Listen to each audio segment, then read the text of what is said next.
The US and its allies are packing their bags, ready to head out of Afghanistan next year, though they'll be leaving behind a deadly legacy. Since the start of the war on terror 12 years ago, the drug industry there has simply thrived. And it's not only for internal use.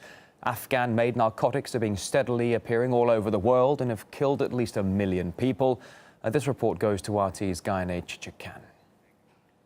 A war that kills without weapons, silently, with heroin. Its production has increased 40 times in Afghanistan since NATO started its war on terror in 2001.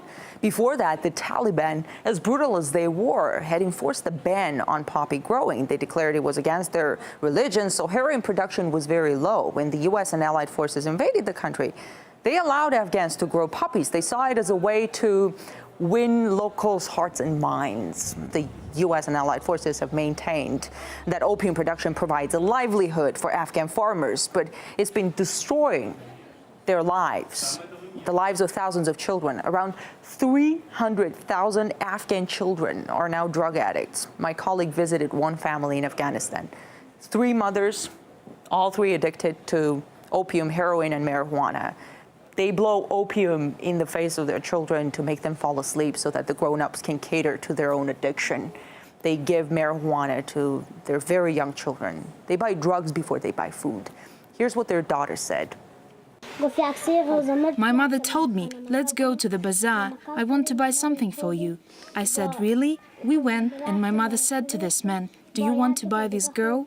He yelled, God forgive you, and gave us 100 F, so we went to buy some dry bread. Another day, my mom needed money and took my sister. We were crying so much. Then she tried to sell me again. I begged her not to.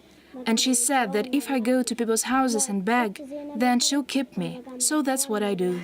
The U.S. and allied forces have been doing little to stop opium production in Afghanistan. It's killing more and more people, and not just in Afghanistan, but far beyond its borders.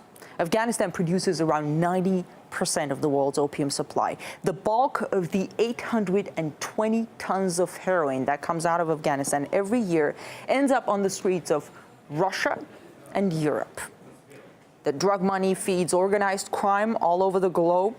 Kosovo drug dealers, for example, have become a predominant crime group in Europe. That is because 70% of heroin that goes to Europe goes through the Kosovo channel. In the meantime, opium production is growing in Afghanistan. Last year, they expanded poppy cultivation by almost 20% compared to the prior year. And also, what kind of a nation building was that when it's clear for these Afghan children, it was anything but that?